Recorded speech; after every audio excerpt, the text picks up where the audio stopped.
રાજકારણ એ બુદ્ધિ અને માત્ર બુદ્ધિનો વિષય છે. જો રાજકારણમાં આગળ વધવું હોય તો બુદ્ધિથી જ આગળ વધી શકાય. આમ આદમી પાર્ટી એ કોંગ્રેસ માટે બાધારૂપ છે. જો કોંગ્રેસે આગળ આવવું હોય તો આમ આદમી પાર્ટીને સમાવીને લુપ્ત કરીએ તો કોંગ્રેસ ભાજપને હરાવી શકે છે. ગઈકાલે કોંગ્રેસના એક દિગ્ગજ નેતાએ આવું નિવેદન આપ્યું અને એ વાત સ્વીકારી કે ગુજરાતમાં આમ આદમી પાર્ટી કોંગ્રેસ માટે બાધારૂપ છે. હવે આ નિવેદન કોણે આપ્યું અને શા માટે આપ્યું તે ચર્ચાનો વિષય છે. શું છે આખો મામલો તેની વિગતે વાત કરીએ. નમસ્કાર, હું છું રિયાઝ. સ્વરાજમાં આપનું સ્વાગત છે. કોંગ્રેસના પીઢ નેતા ભરતસિંહ સોલંકીના જન્મદિવસ નિમિત્તે અમદાવાદમાં પરિવાર સંગમ કાર્યક્રમનું આયોજન કરવામાં આવ્યું હતું. આ કાર્યક્રમમાં ભરતસિંહ સોલંકીએ અનેક મુદ્દે સ્પષ્ટ નિવેદનો આપ્યા હતા, જેમાં ભાજપના નેતૃત્વની બુદ્ધિમત્તાનો આડકતરી રીતે સ્વીકાર કર્યો, આમ આદમી પાર્ટી કોંગ્રેસ માટે બાધા હોવાનો દાવો કર્યો અને મતદાર યાદી એટલે કે SIRની કામગીરી પર ચિંતા વ્યક્ત કરી હતી. કોંગ્રેસ નેતાના આ નિવેદનથી અનેક સવાલો ઉઠી રહ્યા છે અને રાજકારણમાં નવી ચર્ચાએ જોર પકડ્યું છે.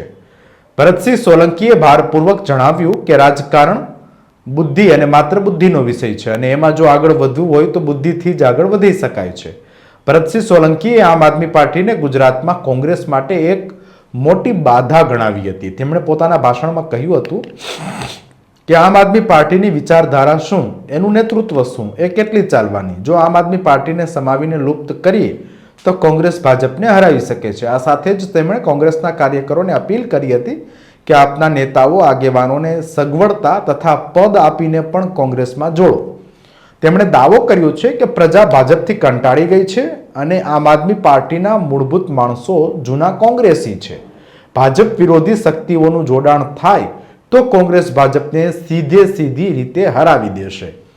ઉલ્લેખનીય છે કે ભરતસિંહ સોલંકીએ જણાવ્યું કે રાજકારણમાં હાર જીત માટે વિચારધારા મહત્વની છે અને વિચારધારાની લડાઈમાં ભાજપ આપણને આખી જિંદગી હરાવી નહીં શકે. હવે ભરતસિંહ સોલંકીએ ગઈકાલે જે નિવેદન આપ્યું તેનાથી કોંગ્રેસ પાર્ટીની સાથે સાથે અન્ય રાજકીય પક્ષોમાં પણ અંદરો અંદર કાનાફૂસી શરૂ થઈ છે અને હવે આગામી દિવસોમાં શું થશે તેને લઈને અટકળો ચાલી રહી છે. ભરતસિંહ સોલંકીના જન્મદિવસ નિમિત્તે જે પરિવાર સંગમ કાર્યક્રમનું આયોજન કરાયું હતું તે કાર્યક્રમમાં બનાસકાંઠાના સાંસદ ગેનીબેન ઠાકોર, પૂર્વ મુખ્યમંત્રી શંકરસિંહ વાઘેલા, પૂર્વ નેતા વિપક્ષ પરેશ ધાનાણી, પૂર્વ પ્રદેશ પ્રમુખ જગદીશ ઠાકોર સહિત પીઢ કોંગ્રેસના આગેવાનો ઉપસ્થિત રહ્યા હતા. સમાચારોમાં અત્યારે બસ આટલું જ. ધન્યવાદ.